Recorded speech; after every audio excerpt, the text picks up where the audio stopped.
No me comentó nada, pero yo creo que sí. Porque a mí me preocupa que, bueno, por ahí yo pase virtual ¿cómo se llama? Evelyn, con Evelyn están pasando, ¿no? Sí, ingeniero. Y no le han hecho la consulta para ver si ella va a pasar clase virtual. No, no, ingeniero. En este momento yo le voy a consultar.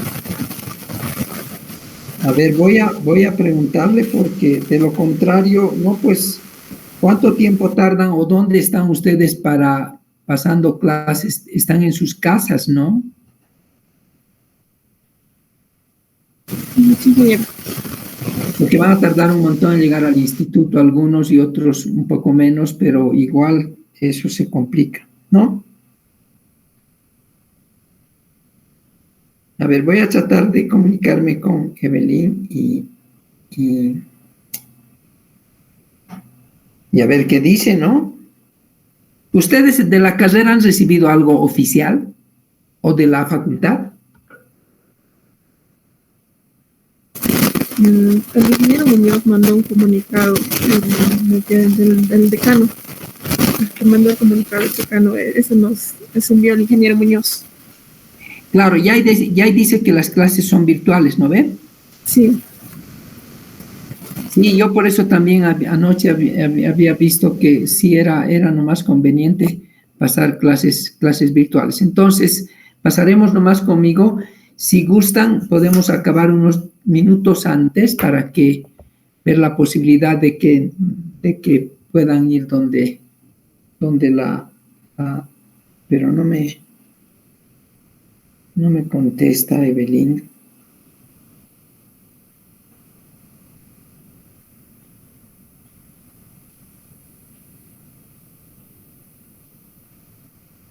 A ver, un minutito.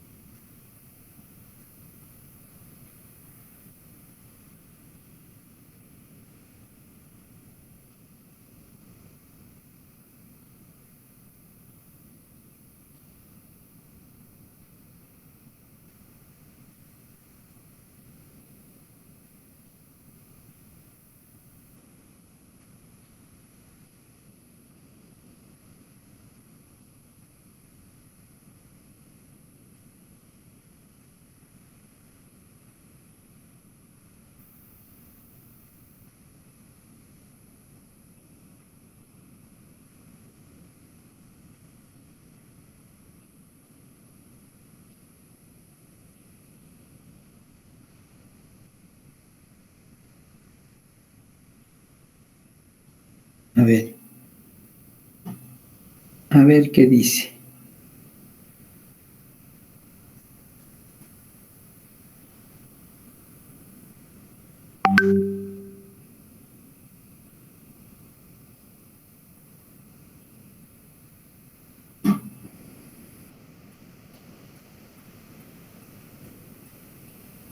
Ya.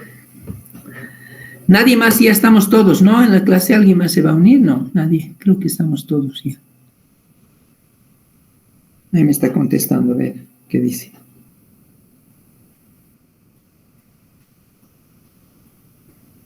Sí, van a pasar clases virtuales, dice.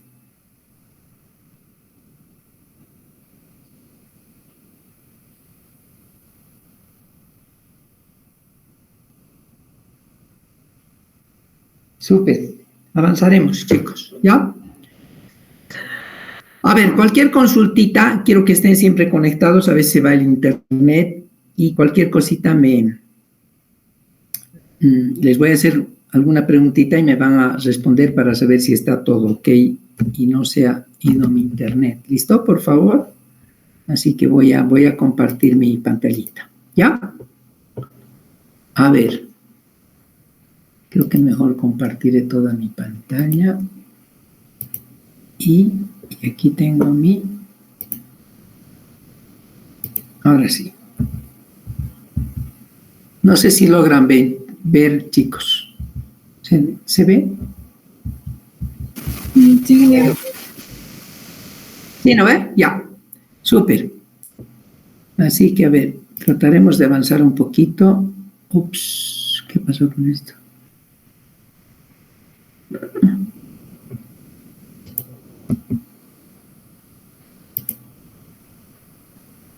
¿Qué dice aquí? Ahora sí, ¿pueden ver?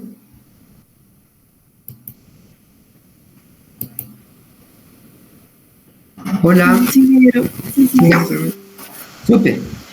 A ver, la verdad es que nos hemos quedado viendo estas rejitas, ¿de acuerdo? Estas son algunas rejas manuales, rejas de limpieza manual y algunas de limpieza mecánica, ¿no es cierto? Hemos clasificado también las rejas y lo que quería para empezar la clase de hoy era mostrarles esta reja. Y esta fotito es bien interesante, ¿no? Esta es una reja, ¿cómo se llama? Esta es una reja de la planta de tratamiento de Sucre, ¿sí? Esta es una reja de limpieza mecánica, fíjense. A ver, con un poquito de detalle. Esta sería un canal, no sé si ven, un canal de ingreso. Acá tengo otro canal. Ambos canales, si ustedes están viendo aquí estas flechitas, son canales que permiten el ingreso de agua a las dos rejas manuales, ¿no? Y como habíamos visto en la clase anterior, siempre hay la posibilidad de que en caso de que estas dos rejas de limpieza mecánica tengan algún desperfecto o se tenga que hacer operación o que se tenga que hacer mantenimiento, miren, en este caso esta compuerta está cerrada, ¿sí? Y la que está abierta es esta de la izquierda, ¿no es cierto? Entonces está funcionando esta reja. Pero en caso de que las dos tengan dificultades en su mantenimiento, ¿no es cierto? Hay la posibilidad de que por este canal se habilite otra reja, pero esa rejita va a ser de limpieza manual, ¿no es cierto? Entonces, de esa forma siempre vamos a permitir que la planta de tratamiento nunca pare y todo el tiempo esté en funcionamiento, que es lo que queremos, ¿no? Aunque habíamos dicho que eventualmente, por ahí, excepcionalmente, se tenga que hacer el desvío de todas las aguas, ¿de acuerdo? Entonces, eso en principio,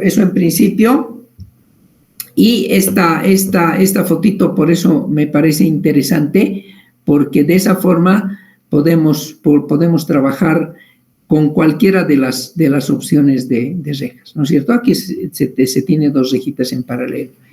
Y les comento que, de hecho, eso ha pasado en la práctica, porque estas rejas de limpieza mecánica tienen una tecnología alemana, ¿no?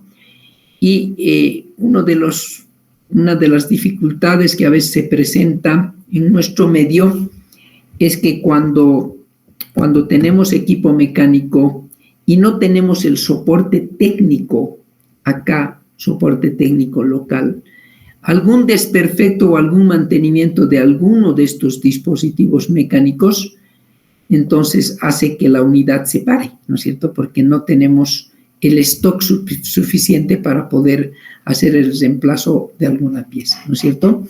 Y hacer un pedido siempre demora, etcétera. Entonces, se ha presentado esa dificultad, incluso han tenido que hacer alguna adaptación, etcétera, para poder habilitar esta tecnología, ¿no?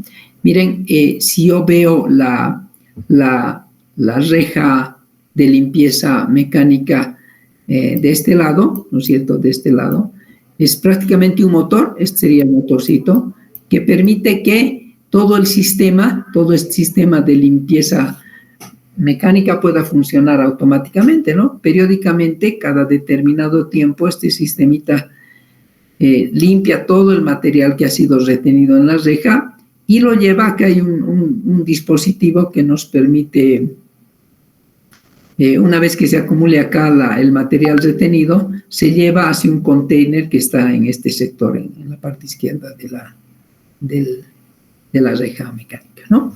Con eso quizás empezar esta nuestra sesión de hoy día y esperemos que ver ahora ya un poquito los parámetros de diseño, ¿no?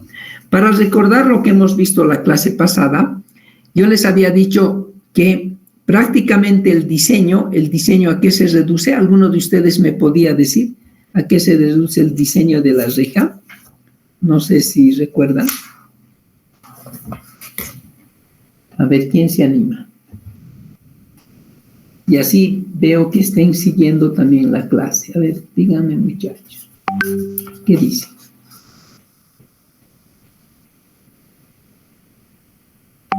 ¿Nadie? ¿Nadie se anima?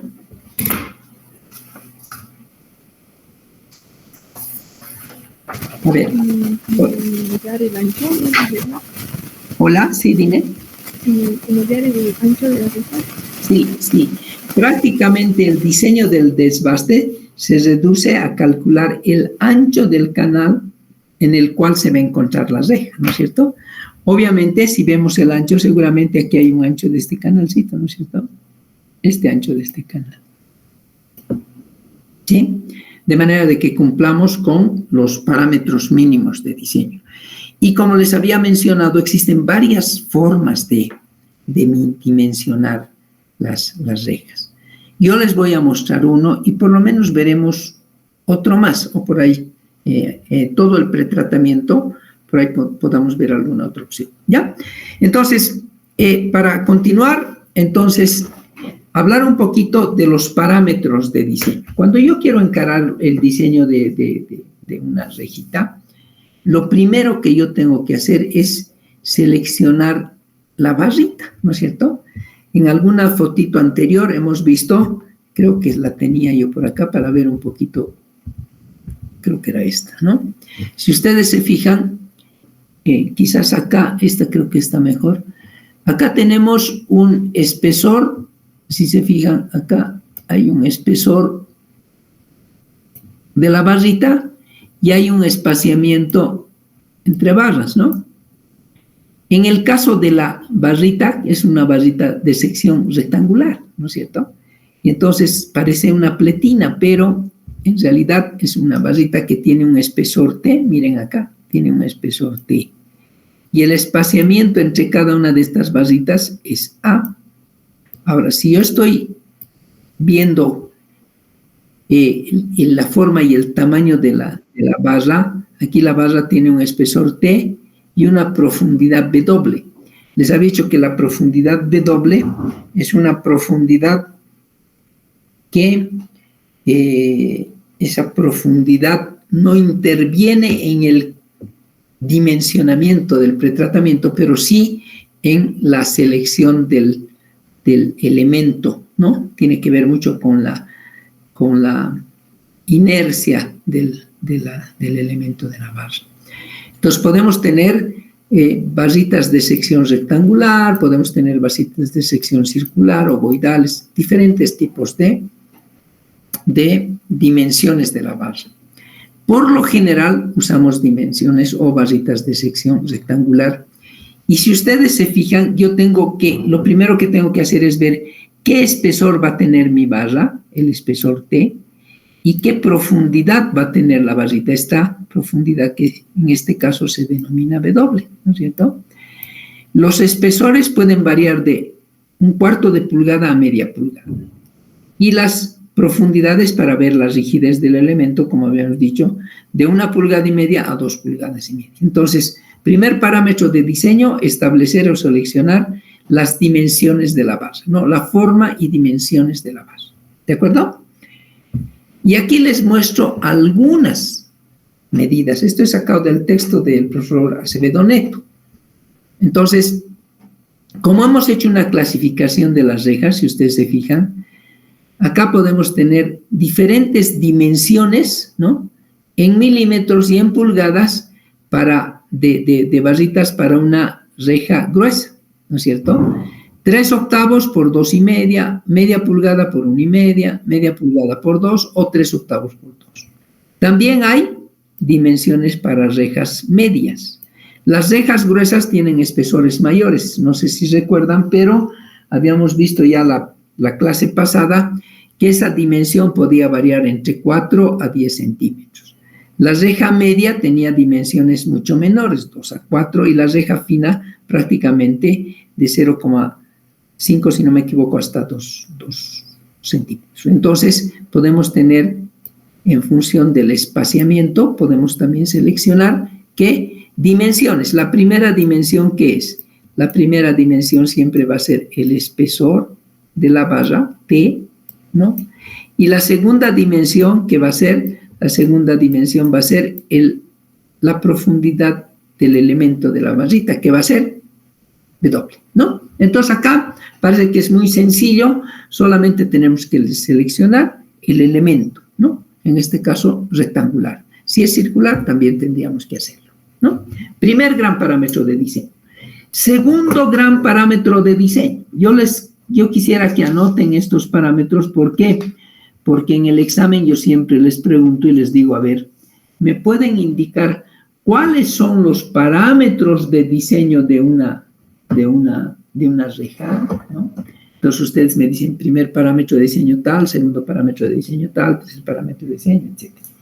¿Cuáles son los parámetros de diseño de un desarenador? De la misma forma, ¿no es cierto? ¿Sí? De la misma forma podríamos establecer parámetros de diseño de desarenadores, de sedimentadores primarios, etc. Y eso es lo que vamos a ver, ¿ya? Entonces, si continuamos, el segundo gran parámetro de diseño es la velocidad entre barras. ¿Qué significa? La última clase habíamos hecho un esquemita. Voy a tratar de dibujar acá. A veces no se puede. Vamos a suponer que este es mi canal en sección, ¿no? Y aquí habíamos visto que estaba a un determinado ángulo de inclinación que siempre pasa eso, voy a borrar. A ver, voy a intentar hacer nuevamente esto. No me gusta. Y entonces acá lo que nosotros vamos a tener es la reja, ¿no es cierto? Las barritas inclinadas. Entonces, cuando veíamos esto, ¿qué habíamos dicho? Que habíamos dicho que era muy importante acá la velocidad de flujo. Si yo agarro, voy a ver si puedo poner otro colorcito. Vamos a suponer que por aquí está el nivel del agua, ¿no es cierto? Bueno, eso es. Entonces, ¿dónde estará la velocidad? La velocidad entre barras. Acá. Esta es la velocidad entre barras. Y a esa velocidad entre barras yo le voy a llamar B minúscula. Voy a tratar de hacer otra. Esa es la velocidad B minúscula. ¿Qué significa? Que esa velocidad, ¿no?, es la velocidad del agua solamente utilizando la sección útil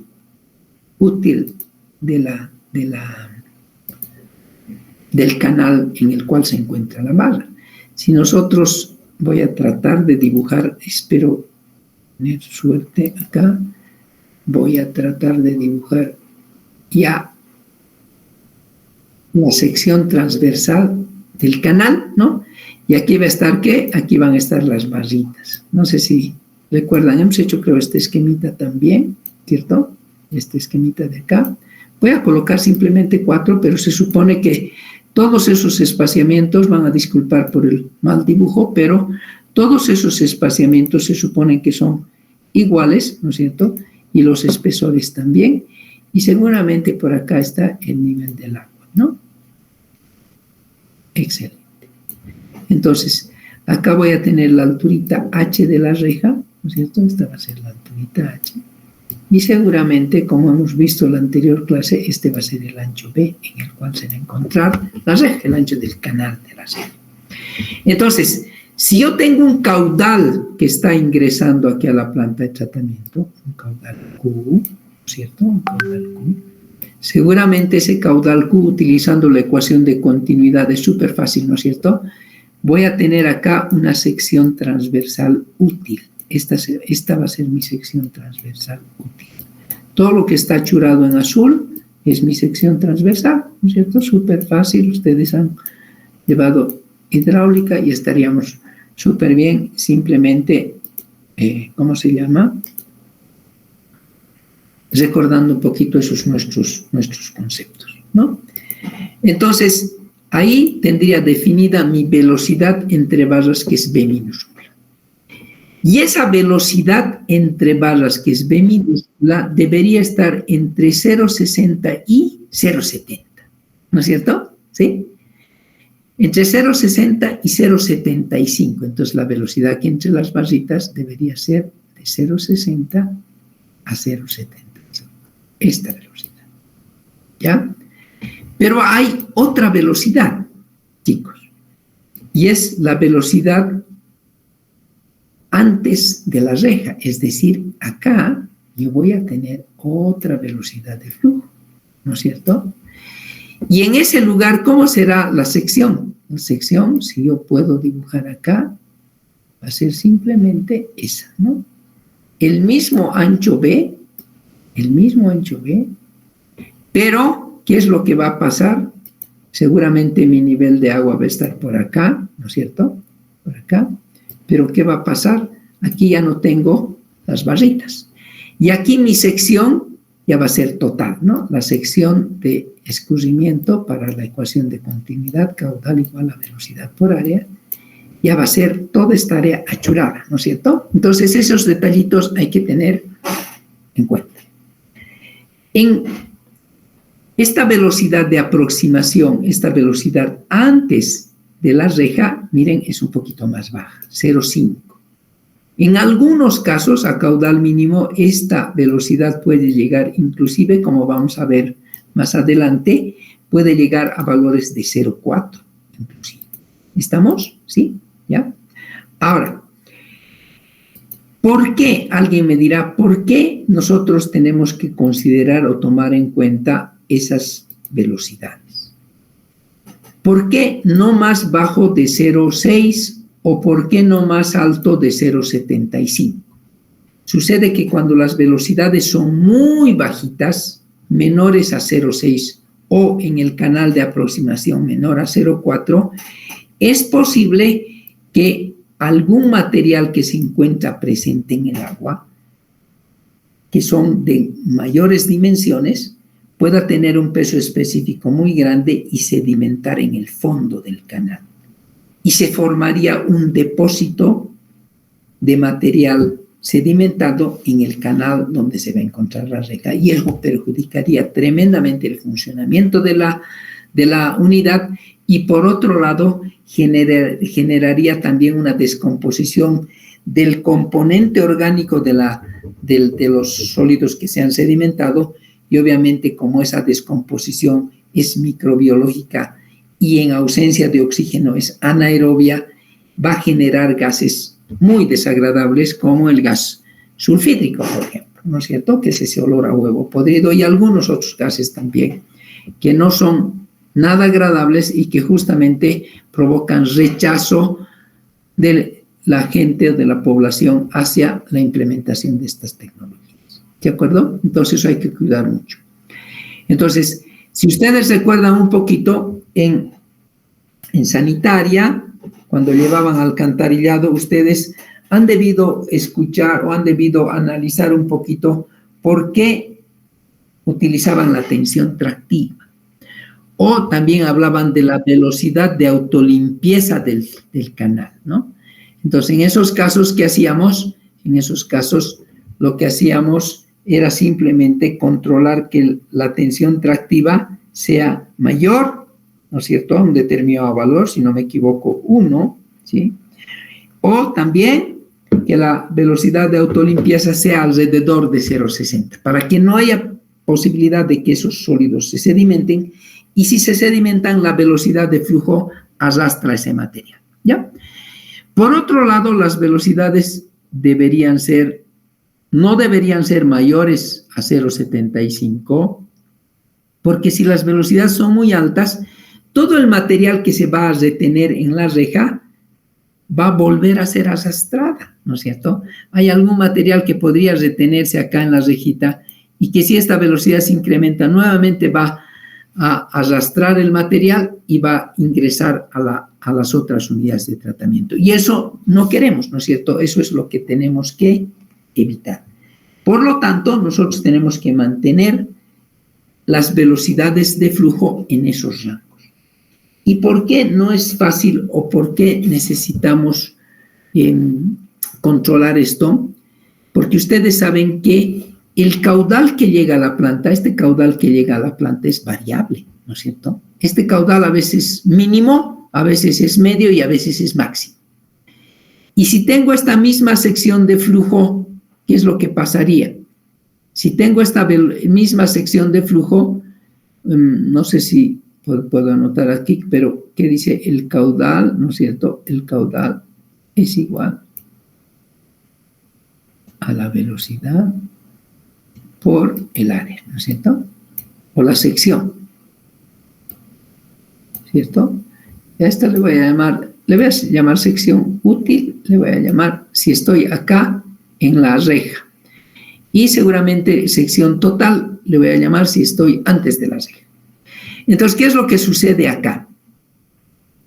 Si esta sección es la misma y la velocidad varía, la única posibilidad que me queda es que la velocidad varíe, ¿no es cierto? Si el caudal baja y la sección es constante, la velocidad tendría que bajar. Si el caudal sube y la sección es constante, la velocidad se incrementaría. Yo tendría que, ante cualquier variación de caudal, tendría que mantener la velocidad en ese rango. Entonces vamos a ver que el profesor Acevedo Neto ha generado un artificio con base en el dispositivo, el partial, por ejemplo, o algunos otros autores han creado un dispositivo para controlar que yo voy a preferir que la sección varíe. Si mi caudal varía, ¿no es cierto? Si este caudal baja, yo voy a hacer que la sección baje y que la velocidad se mantenga constante. Si mi caudal sube, voy a hacer que con ese dispositivo la sección suba y mi velocidad siempre se mantenga constante. Ese es un artificio que hay que utilizar a la hora de hacer el dimensionamiento de estas unidades de tratamiento, de manera de que la velocidad siempre se mantenga constante, ¿no? Y eso lo vamos a analizar enseguida y seguramente cuando hagamos un ejemplo con mucha mayor razón. ¿De acuerdo? No sé si tienen alguna pregunta hasta acá, chicos. Quisiera escucharlos, alguno de ustedes. A ver.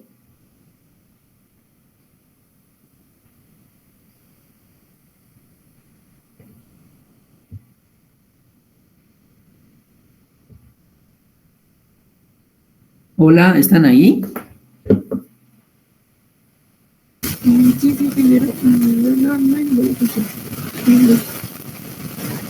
Pues no los escucho muy bien. Está todo claro, ¿no? Sí, no hay consulta. Ya, a ver, trataremos de seguir. Listo. Entonces, utilizando esa ecuacioncita de continuidad, ¿no es cierto? Nosotros vamos a tratar con esta fórmula de calcular el área útil. ¿Saben cuál es el área útil? El área en el cual se encuentra la reja, ¿no es cierto?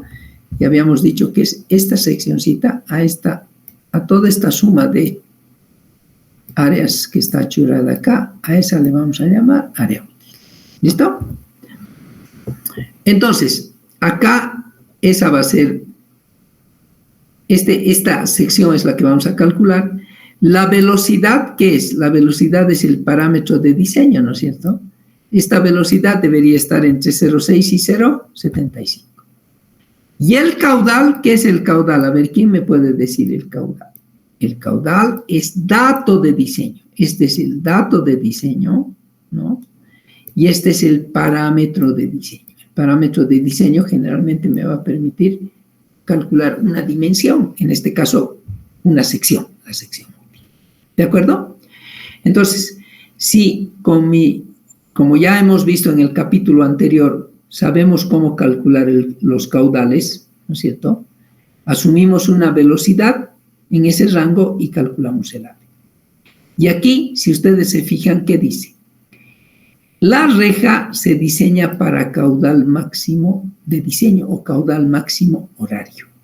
Y se verifica el funcionamiento para los otros caudales. No se olviden eso. Cuando veamos el procedimiento de cálculo, vamos a calcular la sección para caudal máximo y vamos a verificar cómo va a funcionar la reja cuando le llegue un caudal medio o cuando le llegue un caudal mínimo.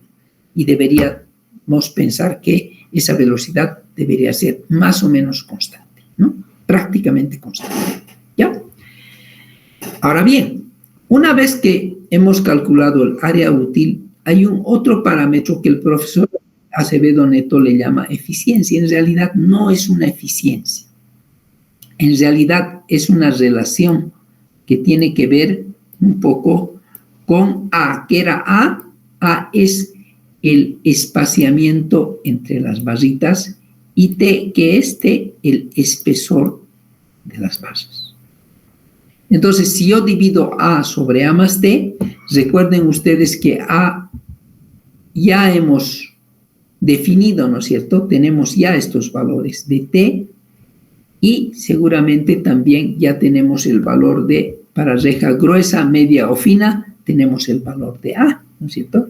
Entonces, el parámetro de diseño ya lo hemos establecido, tenemos T, tenemos A y podemos encontrar esta relación que tiene que ver con las dimensiones de la reja, de la barra en realidad y el espaciamiento entre barras.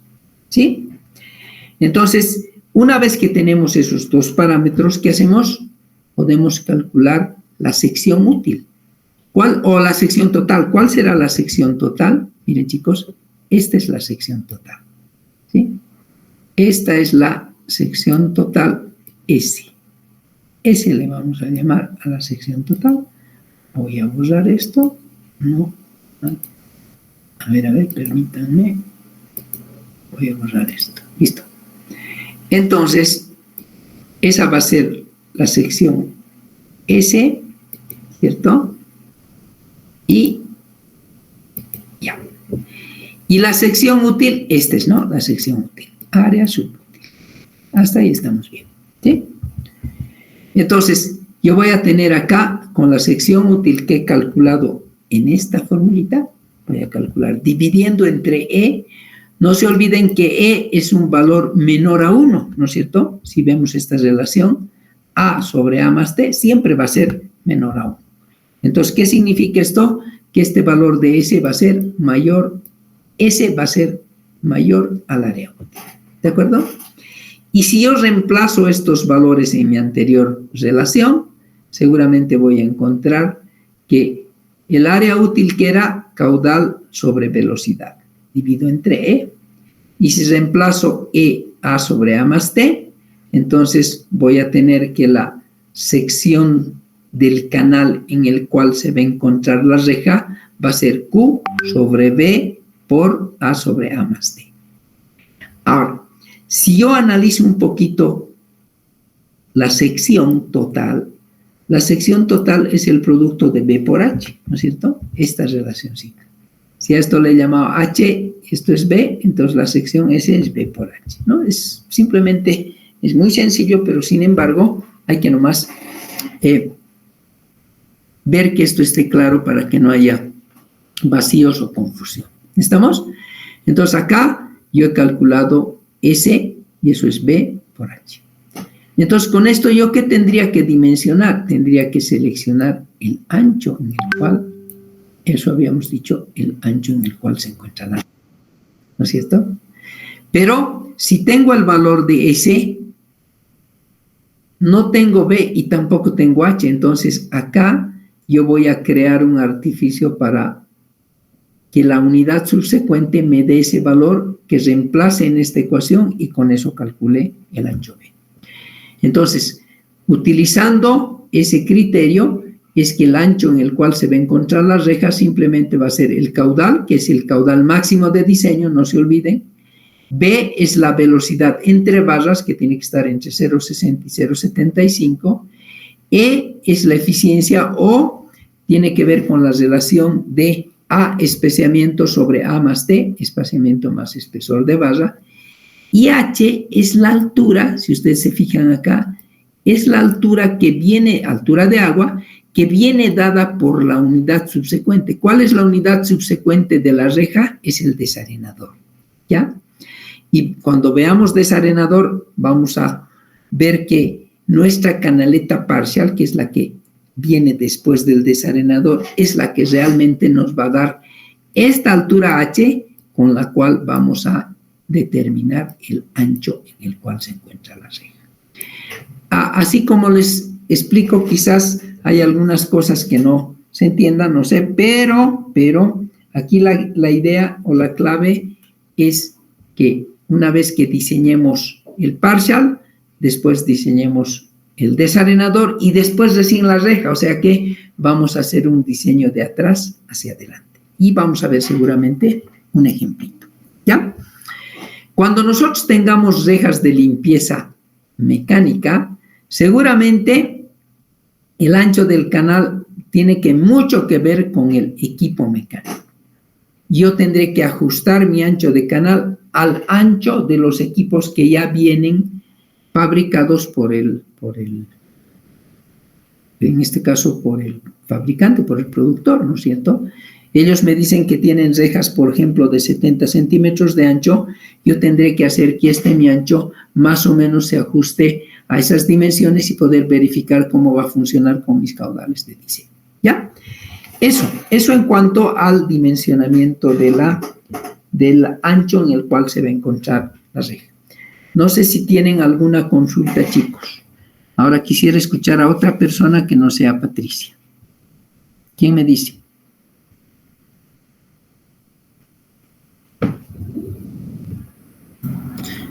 No hay preguntas. Ok. Después yo les voy a hacer preguntas. Espero que esté claro. Ya, chicos, pero no se compliquen. Si hay alguna cosa que no está bien, volvemos a repetir o aclaramos, o por ahí yo no he sido claro en mi explicación y podemos nuevamente retomar. ¿De acuerdo? Bien. Si ya tengo dimensionado el ancho del canal en el cual se encuentra la reja, obviamente yo ya voy a tener la sección, ¿no es cierto? Y entonces voy a tener mi velocidad de flujo entre las barras, y si multiplico por ese factor de forma, esa eficiencia, puedo calcular la velocidad. ¿Dónde? La velocidad en el canal de aproximación a la reja, es decir, la velocidad antes de la reja. Y esa velocidad antes de la reja debería estar entre 0,5 a 0,6.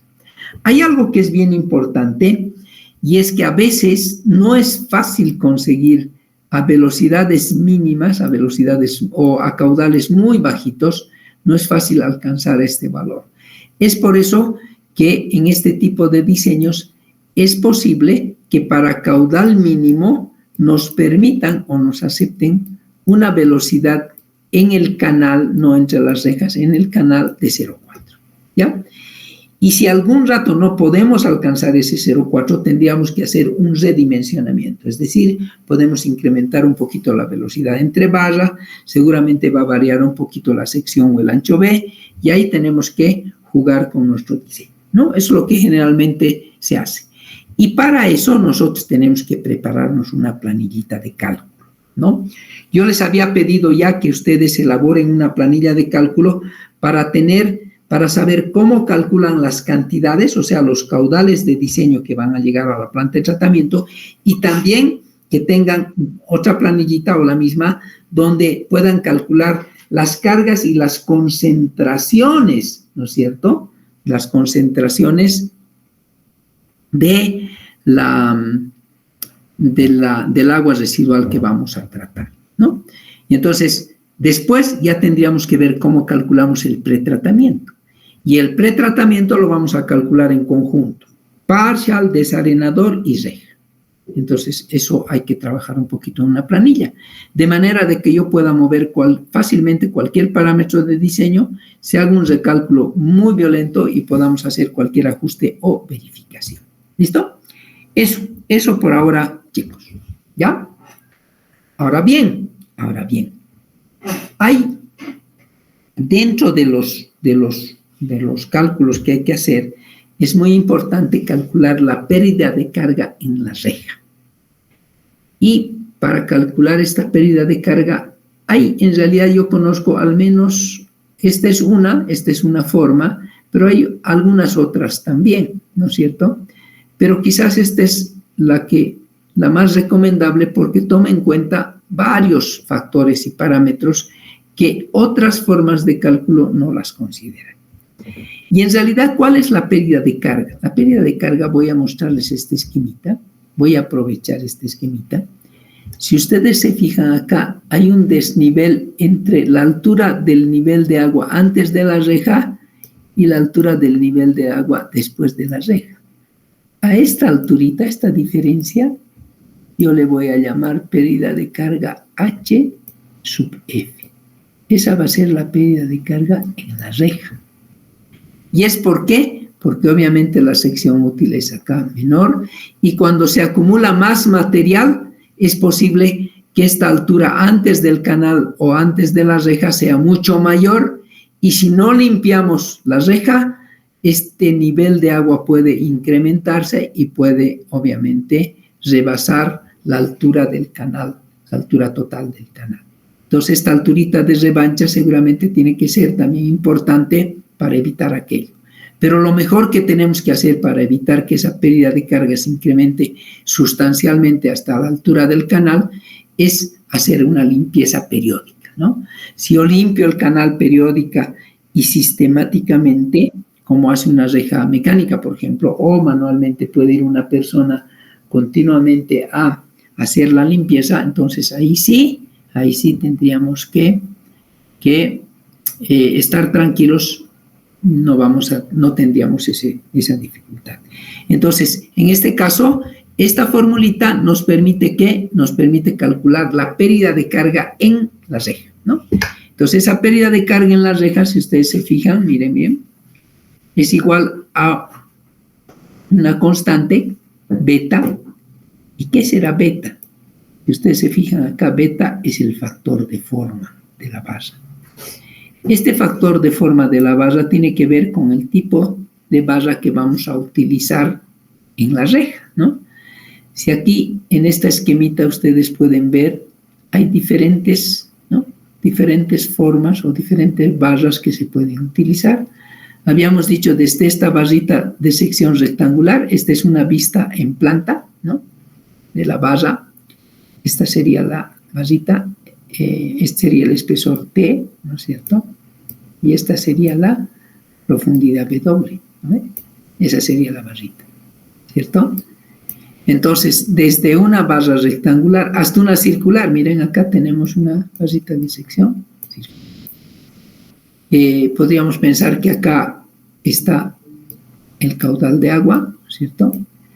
Y cada una de estas barritas que pueden ser rectangulares, ovoidales y de diferente sección, miren, hasta la circular, tiene esta constante diferente, que es de 2,42 para esta barrita de sección rectangular hasta, miren acá, 1,79 que es de sección circular.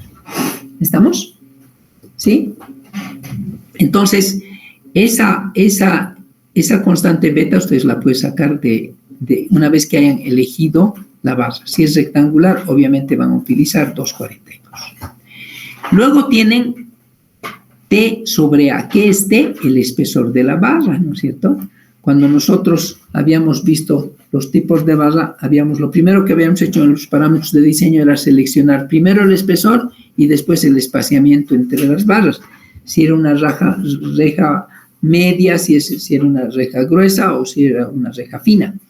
Entonces, acá el espesor T es el espesor de la barra y A es el espaciamiento entre barras. Esos dos datos son conocidos elevado a la 4/3, ¿no? Luego está acá que la velocidad. ¿Qué es la velocidad entre barras? Esa velocidad entre barras que hemos asumido a la hora de calcular el ancho del canal y que debería estar entre 0,6 y 0,75 metros por segundo, ¿no es cierto? 2 veces G, la aceleración de la gravedad, ¿y qué más? Otro parámetro de diseño, el ángulo de inclinación de la barra o de la reja. Si volvemos a nuestro esquemita, a esta figurita, ¿cuál será el ángulo de inclinación? Este será el ángulo respecto al horizontal. Miren acá, esta figurita de acá, acá tengo el ángulo alfa. Ese es el ángulo de inclinación de la barra. Habíamos dicho que en barras de sección o de limpieza manual, estas podían estar entre 30 a 60 grados, ¿no? Y en barras de limpieza mecánica, inclusive esta reja podía ser perpendicular, o sea, el ángulo alfa podía ser de 90 grados, ¿no es cierto? Entre 60 y 90 grados. Entonces, ese ángulo también es importante a la hora de calcular la pérdida de carga.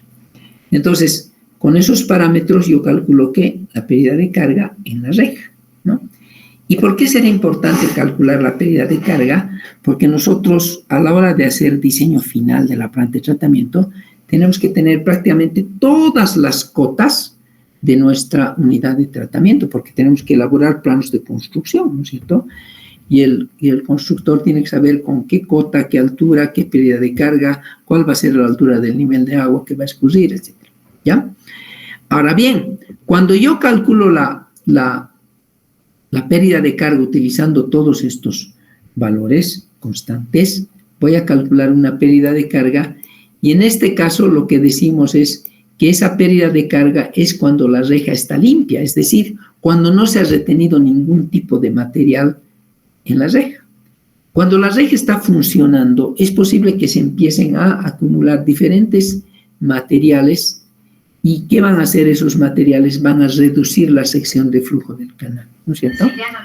Entonces, como va a reducir la sección de flujo del canal, obviamente, ¿qué va a pasar? La velocidad se va a incrementar. Entonces, lo que nos recomiendan, ¿qué es?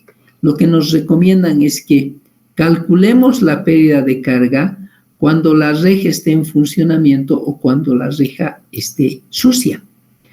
Y para verificar ese funcionamiento cuando la reja esté sucia o cuando haya material retenido en la reja, lo que nos dicen es, miren acá, nos dicen que la velocidad, ¿no? Que la velocidad, calculen esa pérdida de carga, ¿no? Calculen esa pérdida de carga para reja sucia con el doble de la velocidad de flujo. ¿Se dan cuenta? 2 veces la velocidad de flujo.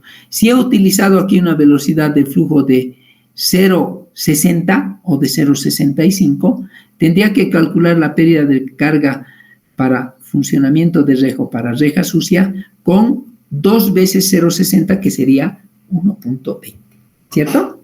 Entonces, esa sería la forma de cálculo de una reja o verificación de un funcionamiento de una reja o cálculo de la pérdida de carga de una reja en funcionamiento. ¿De acuerdo? Ahora, les decía que hay otras formas de calcular la pérdida de carga. Hay una fórmula muy común y ustedes quisiera que revisen, y ahora les tengo que dar otro capítulo, que es el capítulo 6, donde ya está pretratamiento en la guía.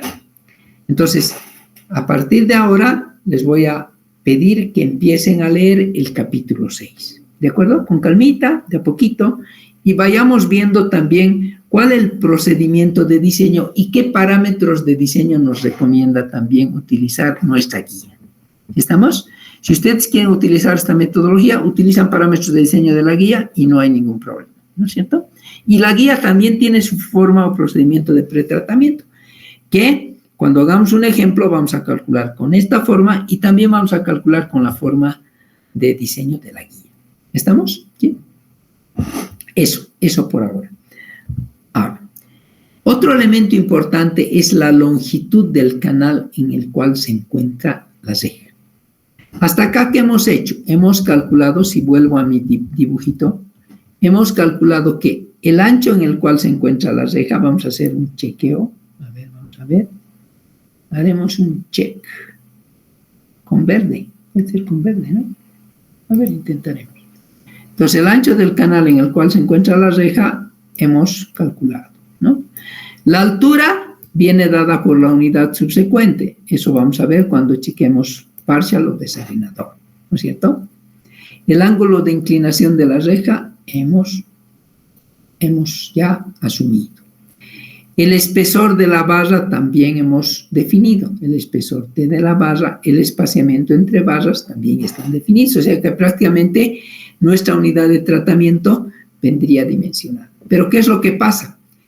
Acá yo tengo, si ustedes se fijan, acá yo voy a tener una longitud L, en el cual se va a encontrar esta reja, porque seguramente va a haber una distancia antes de la reja y también va a haber una distancia después de la reja. ¿Cómo calculamos esa longitud en el cual se va a encontrar la reja? A eso se refiere. No sé si está claro o tienen alguna consulta. Entonces, esta longitud en el cual se va a encontrar la reja justamente viene dada por esta formulita. Miren, la longitud no va a ser nada más que igual a la velocidad de flujo en el canal, no es la velocidad entre barras, ¿no? Es la velocidad de flujo en el canal, que puede ser de 0,4, 0,5, 0,6, ¿sí? Y al menos un tiempo de flujo de 3 segundos o más, ¿cierto? Si suponemos que vamos a tener una velocidad de 0,6, ¿se ubican? ¿0,6 qué? 0,6 metros por segundo. Si tengo 0,6 metros por segundo y asumo un tiempo de 3 segundos, ¿cuánto tendría de longitud en el cual se va a encontrar la reja? 1.80, ¿no es cierto? Si alguien utiliza 5 segundos, ¿cuántos metros tendría? 3 metros, ¿no es cierto? ¿Sí? ¿Está claro eso, chicos? ¿Se entiende? ¿Alguien me puede contestar? Sí, ingeniero. Bien. En ningún caso, miren, en ningún caso la longitud del canal en el cual se va a encontrar la reja debería ser menor a 1.35, ¿no? Al menos 1.35, ¿cierto? Entonces, lo ideal sería que nosotros asumamos no sé, una longitud de 2 metros, por ejemplo, o 1,80, que sería para un tiempo de 3 y 0,6. ¿Ya? Ahora, estas dimensiones es bueno ya conocerlas. Cuando yo quiera hacer mi planito en AutoCAD, voy a calcular el ancho de mi canal, voy a dibujar mi detalle de las barras, etcétera, su inclinación. Voy a colocar la plataforma en la cual se va a parar la persona que va a hacer la limpieza de la reja. Voy a calcular la longitud en la cual va a estar la reja, porque una vez que tenga esa longitud, después seguramente va a estar, ¿qué? El desarenador, ¿no es cierto? A ver si yo voy a tratar de dibujar acá en planta mi sección. A ver cómo sería esto. Voy a tratar de dibujar esto acá con un poquito de calma. Voy a suponer que tengo acá, esta va a ser mi planta, ¿no es cierto? Ay, creo que no está bien esto. Este va a ser el ancho de mi canal en el cual se encuentran las rejas. Vamos a suponer que mi reja se encuentra acá, ¿ya? Y aquí van a estar las barritas, ¿no es cierto? Eso es lo que seguramente vamos a tener en el dibujo. Esto es visto en planta y este es el ancho B, ¿no es cierto? Entonces vamos a calcular el ancho L, seguramente, en el cual se va a encontrar la reja. Ese va a ser el ancho del canal. Después de la reja, ¿qué voy a tener? Voy a tener el desarenador. Entonces mi otra unidad de tratamiento seguramente va a estar acá. Acá va a estar mi desarenador, ¿cierto? ¿Sí? Y seguramente antes, ¿qué voy a tener? Es posible que antes acá esté mi cámara bypass, ¿cierto? Ups, me he equivocado, pero acá estaría mi cámara bypass, ¿cierto? Y la cámara bypass seguramente va a tener, ¿qué? Va a tener un vertederito de excedencias acá, un vertedero de excedencias, y también acá vamos a tener una compuerta, ¿no es cierto? ¿Sí? Bueno, esas cositas, miren, ya estamos empezando a construir. Entonces, acá voy a tener mi vertederito, esto está mal, vertedero de excedencias. El caudal que es mayor al caudal de diseño tiene que pasar por este canal y tiene que irse al cuerpo receptor, ¿no es cierto? Y por otro lado, ¿qué voy a tener? Seguramente, por otro lado, yo voy a tener ya el canal de ingreso, ¿no es cierto? Aquí voy a tener el canal de ingreso, acá, o mi tubería de llegada, es una tubería generalmente, la que llega a la cámara bypass o a la cámara de llegada o la cámara de entrada a la planta. Entonces, aquí ya voy a tener la longitud de mi canal, voy a tener mi reja, esta va a ser mi reja, voy a tener absolutamente ya todas las dimensiones y a partir de acá yo ya voy a tener que empezar a ver cómo diseño mi desarenador. ¿Listo? Eso es, chicos. Ahora, además de eso, existe un otro dimensionamiento que es la longitud de transición. Miren acá qué interesante, longitud de transición. ¿A qué se refiere esa longitud de transición? Generalmente el ancho, este ancho B, en el cual se encuentra, pucha, no, voy a borrar esto, qué feo. Eso. Ese ancho B en el cual se encuentra, ¿cómo se llama? Voy a tratar de utilizar otro color. Veremos a B1. Este sería, vamos a suponer que este ancho B es el B de la reja, ¿no? Y vamos a ver que el canal del desarenador, generalmente el desarenador tiene un ancho mayor. ¿Por qué? Porque vamos a ver en los parámetros de diseño, la velocidad de diseño de la reja es de 0,6 a 0,7 y la velocidad en el desarenador generalmente es de 0,25 a 0,40, o sea, es mucho más bajo. Y si va a entrar un mismo caudal a un canal, este también es un canal, entonces acá la sección de flujo tiene que ser mayor, ¿no es cierto? Entonces acá yo tengo un cambio de sección de un ancho de canal B chica a un ancho de canal B grande, ¿no es cierto? Y aquí voy a tener una longitud, aquí voy a tener una longitud, miren esta de acá, que va a ser una longitud de transición. ¿Listo? Y esa longitud de transición es la que calculamos aquí, ¿cierto? En este dibujito yo tengo como B1 y B2, ¿no? En nuestro caso, ¿qué es? Este es B, ¿no? Del canal de la reja y este es B del desarenado. ¿Cómo calculo? Simplemente, si ya he diseñado el ancho de mi reja, tengo B. Si he diseñado mi desarenador, tengo B grande. Entonces tengo estas dos dimensiones y divido entre 2 por la tangente de 12.3. ¿Ya? Esta es una forma. Vamos a ver cómo calculamos esa longitud de transición y tenemos que tomar en cuenta también esa dimensión. Entonces, si yo vuelvo a mi esquema, aquí, entonces ya puedo seguir haciendo mi diseño de mi unidad de tratamiento, ¿no es cierto? Y lo que nosotros generalmente requerimos son estas dimensiones, porque después seguramente tenemos que hacer el cálculo estructural de todo ese canal, ¿no es cierto? ¿Qué espesor va a tener el muro? ¿Qué tipo de fierro vamos a poner? Etcétera, ¿no es cierto? Si vamos a poner un hormigón de H21 o H25, ¿qué características tenemos que tener? Ya cuando hacemos diseño final ya tendríamos que ver todas esas características, ¿no? ¿Qué material vamos a poner en las rejas? Si va a ser de acero inoxidable, no sé. ¿Estamos? ¿Sí?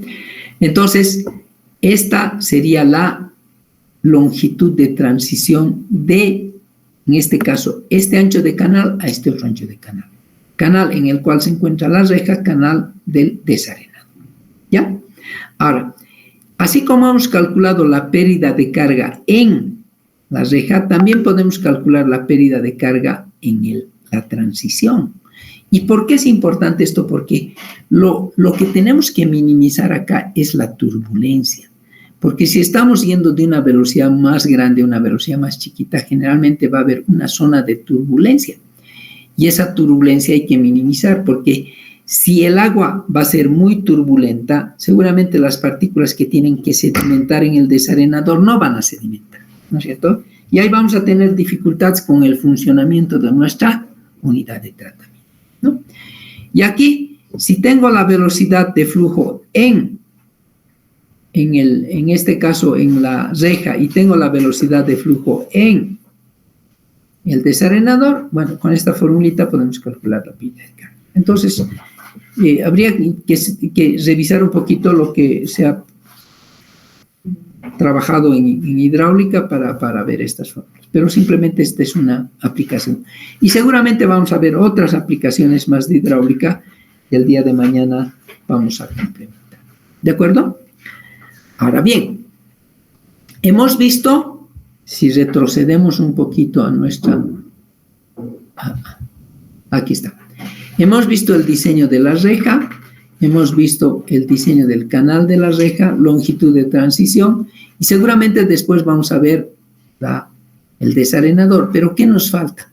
Nos falta calcular esta cámara de llegada, ¿no es cierto? O esta cámara bypass, que es la cámara de ingreso a la planta de tratamiento. Y para eso utilizamos esta formulita, ¿sí? Si ustedes se fijan en esta figurita, muchachos, miren, a ver, vamos a ver con calmita acá. Vamos a ver, chic. Aquí. Ya. Esta camarita, si ustedes se fijan acá, esta es la compuerta. Esta es la cámara de llegada de la planta de tratamiento de Sucre. ¿Se acuerdan que hace un momento les he mostrado, hemos empezado la clase con la reja mecánica de la planta de Sucre? Este es el canal en el cual llega el agua a Sucre, llega la tubería, de la tubería cambia a este canal, y ese canal va y llega a la reja, ¿no es cierto? Entonces, si ustedes se fijan acá, esta es la compuertita, esta está abierta, y el vertederito de excedencias es este que está acá, ¿no? Cuando el caudal es muy grande, seguramente el caudal es mayor y este nivel de agua sube, entonces el agua simplemente pasa a través de este vertedero, y todo ese caudal que es mayor al caudal de diseño de la planta, ¿qué pasa? Se va al cuerpo receptor. Si yo cierro esta compuerta, si esta compuerta la cierro, obviamente no hay ingreso de agua. Entonces, ¿qué es lo que pasa con el agua? Todo el caudal pasa a través de este vertedero y se va al cuerpo receptor.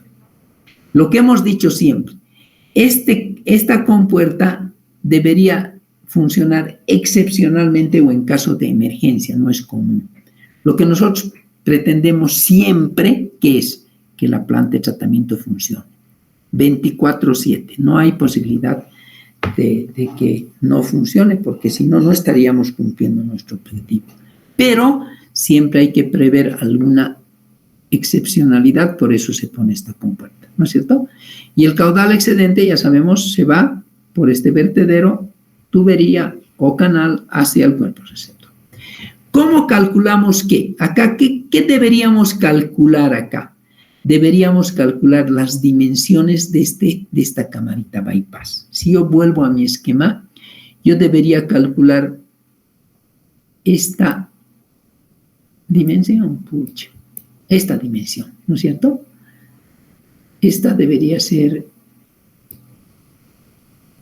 esta dimensión y obviamente esta dimensión, que puede ser la misma, ¿no es cierto? Si mi cámara de llegada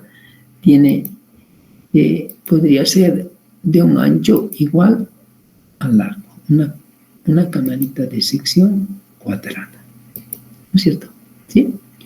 Entonces, ¿cómo calculo esa longitud? Calculo utilizando esta formulita, ¿no? Acá, en esta fórmula, si ustedes se fijan, esta fórmula es la formulita de que se llama de este vertedero de pared delgada, ¿no? Este vertederito que tiene que ver con este coeficiente de descarga, la longitud del vertedero. En realidad lo que calculamos es la longitud del vertedero, ¿no es cierto? El tirante en el vertedero elevado a los 2/3 por la raíz cuadrada de 2G. Francis ha simplificado esta fórmula utilizando un coeficiente de descarga de 0.62, pero considerando algunas recomendaciones respecto a la profundidad para vertederos de pared delgada, ¿no? Y con esa consideración, entonces la formulita, ¿qué es? Caudal 1.838, longitud y tirante a la 3/4.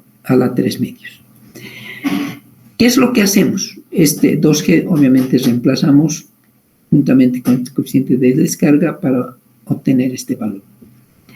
Normalmente en esta fórmula para el cálculo de esta cámara de llegada, este caudal, ¿qué es? El caudal es dato de diseño, ¿no?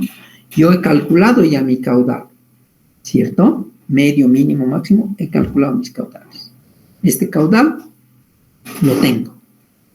Yo voy a asumir esta altura sobre el vertedero. Si este es mi vertederito, vamos a suponer que este es mi vertedero, ¿no es cierto? Y ustedes saben que acá, a ver, voy a hacer con un color. Por acá, ¿qué pasa? Hay un nivel de agua y aquí hay un vertederito que cae, ¿no es cierto? Entonces aquí seguramente desde esta cresta del vertedero hay una alturita H. Esa es la alturita H que nosotros vamos a asumir. Podemos asumir 5 centímetros, 3 centímetros, etcétera, ¿no? Si asumimos un mayor tirante, seguramente la longitud va a ser menor. Si asumimos un tirante a una altura sobre la cresta del vertedero menor, esa longitud va a ser mayor. Entonces, de esta formulita, lo que nosotros tenemos es el caudal, asumimos una altura y lo que calculamos es la longitud. Y esa va a ser la longitud, o sea, esa longitud va a ser esta longitud del vertedero. Miren, aquí está el vertederito. Entonces, esa longitud es la que nos va a mandar y nos va a decir qué dimensiones va a tener esa cámara de llegada o cámara de entrada. ¿Cierto? No sé si tienen alguna pregunta hasta acá, muchachos.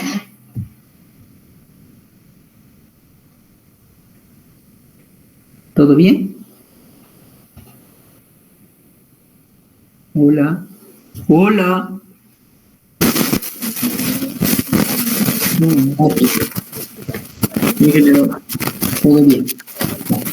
Aquí. A ver, seguiremos entonces, ¿no? Seguiremos. ¿Qué hacemos con el material que se ha retenido en la reja? Hasta aquí prácticamente hemos visto ya toda esta primera parte. Mañana seguramente ya vamos a ver desarenadores, pero por lo menos ya tenemos todo hasta acá. Hasta acá prácticamente podríamos decir que estamos listos, ¿no es cierto? Entonces, cuando yo tengo esta rejita, a ver, no sé, a ver, vamos a tratar de ver. Acá seguramente va a haber mucho material, aquí va a haber mucho material que se retenga, ¿no es cierto? Acá. Entonces yo he dicho que ese material lo voy a extraer y lo voy a llevar hacia un container, ¿no? Esa era un poquito la idea. Entonces, primero tengo que saber qué tipo de material es, cuánto de material puedo retener y qué hacer con ese material, porque ese material lo tengo que disponer sanitariamente de alguna manera, ¿ya? Entonces, acá justamente vamos a hablar, para terminar, uy, se nos ha ido la hora, lamentablemente, pero dos cositas más antes de cerrar la clase, ¿sí? Pero fíjense, acá yo más o menos, de acuerdo a estudios que se han hecho en N plantas en diferentes lugares, más o menos para agua residual doméstica, siempre para agua residual doméstica, podemos entender que de un 75 a un 85% del material que se retiene en la reja es materia orgánica, es decir, materia que puede ser descompuesta biológicamente, ¿no? De un 70 a 90% del material que se retiene en la reja, la humedad es muy alta, ¿no es cierto? Obviamente porque estamos extrayendo esos sólidos del agua que se va a tratar. Y el peso específico de ese material que se retiene, podríamos decir que es similar a la basura, ¿no? Porque contiene restos de alimentos, trapos, palos, ramas, cáscaras de fruta, puede contener, no sé, varios elementos de grandes dimensiones. Y esa más o menos es la característica de ese material retenido. Este componente orgánico yo podría tratar adecuadamente, ¿no? Porque podría darle un tratamiento al componente orgánico. Es cuando nosotros clasificamos la basura y decimos, la basura de una población tiene vidrio, tiene cartón, tiene plásticos, tiene materia orgánica, etc. Aquí un poquito estamos haciendo eso, ¿no? La densidad o el peso específico del material retenido está entre 700 y 1.8 kilos por metro cúbico. o bueno, 0,7 a 1,8 kilos por litro, ¿ya? Entonces, ¿de qué va a depender? ¿De qué va a depender? Si esas son las características del material que se retiene, ¿de qué va a depender? ¿De qué va a depender la cantidad de material, ¿no? Yo puedo retener medio cubo por día, obviamente va a depender de la población. Mayor población, mayor cantidad de material, entonces mayor volumen de residuos, ¿no es cierto? Entonces, si ustedes se fijan, esa cantidad de material depende de dos factores. De la población, o sea, tamaño de la población, ¿no es cierto?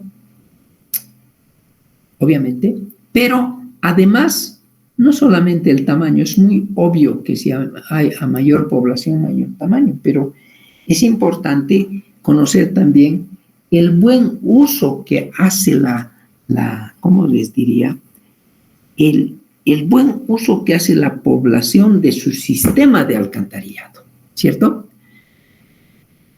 No sé, algún rato yo me acuerdo que les comenté que a veces la gente no hace un buen uso porque si ve una cámara de inspección que no tiene tapa, bota sus residuos sólidos o su basura a esa cámara de inspección, y eso está mal, ¿no? Eso es un mal uso del sistema de alcantarillado, ¿no es cierto? Entonces, dependiendo de esas condiciones de la educación sanitaria, de la concienciación que tiene la población, etcétera, épocas del año, varía la cantidad de material retenido, pero fundamentalmente también varía del espaciamiento entre las bases, ¿no? Si yo tengo mayor espaciamiento, voy a retener menor cantidad de material. Si mi espaciamiento va a ser pequeñito, voy a retener mayor cantidad de material. Entonces, desde ese punto de vista, miren, hay toda una clasificación. Y aquí les muestro un resumen de varios textos, ¿no? Varios estudios, varios documentos que han, con base en, obviamente, mediciones de cantidades de material en diferentes plantas de tratamiento, han establecido relaciones, ¿no? Pero la principal relación que es el espaciamiento entre las bases. ¿Listo? A mayor espaciamiento, miren, Schopper dice que cuando el espaciamiento es de 4 centímetros, la cantidad de material que se retiene en litros por metro cúbico de agua residual que ingresa a la planta es de 0.009 litros, bajito. Si el espaciamiento es de 2, obviamente voy a retener mayor cantidad de material. Prácticamente 38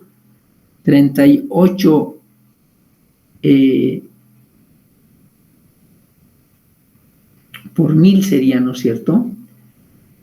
300, 1, 2, 3, 1000 litros, un metro cúbico. Entonces tendríamos 0.038 litros por metro cúbico de agua residual que ingresa a la planta. Si mi caudal está en metros cúbicos por día, ¿sí? Si mi caudal está en metros cúbicos por día, y yo multiplico este coeficiente por el caudal, ¿qué voy a tener? Los metros cúbicos se van a ir y voy a tener 0.038 litros de material retenido en un día, ¿no es cierto? Eso es, ¿no?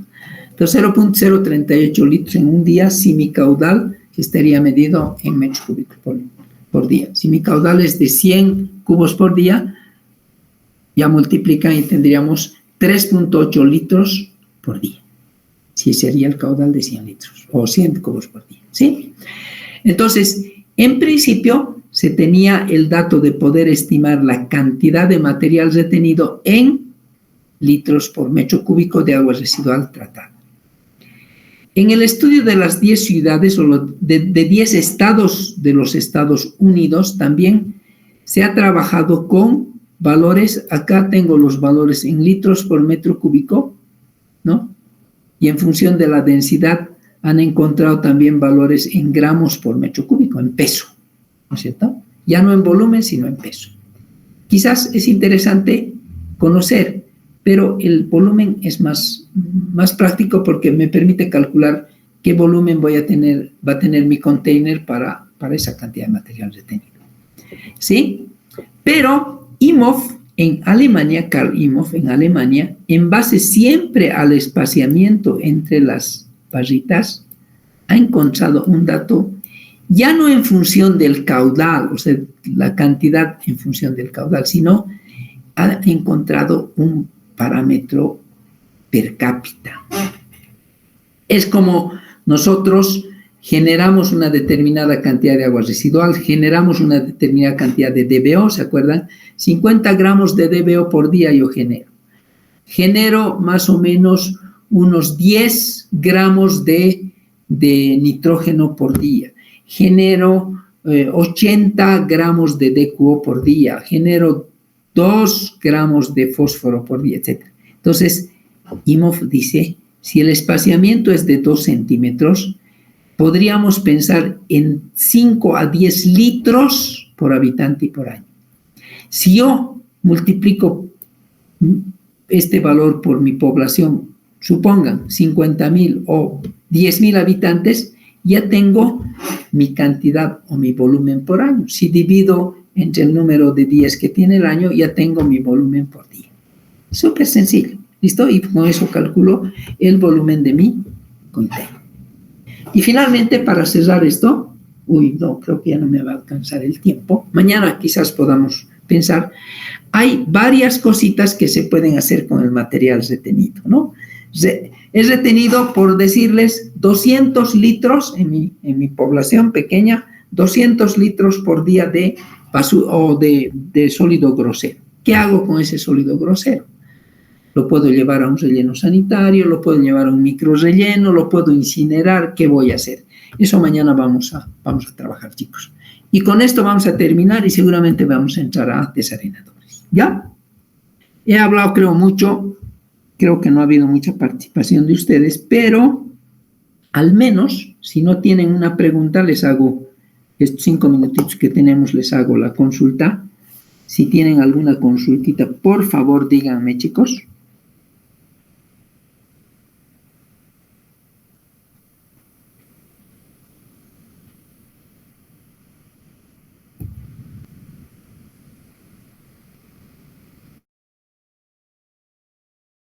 ¿Nada? Hola. Se fueron. No hay que... ¿Ya está? Bien, a ver. Solamente entonces voy a descartar esto y quiero ver quiénes están por acá. Si me permiten, y nos vamos despidiendo porque ya son las... Uy, se nos ha ido el tiempo. A ver, voy a dejar de compartir mi pantallita.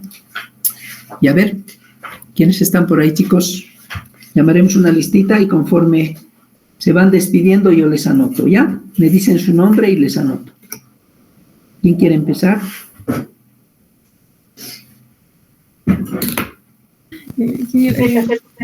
Patricia. Listo, Patricia. Gracias. Nos vemos mañana. Mañana yo creo que... Esperamos que no pase nada, pero mañana creo que va a ser también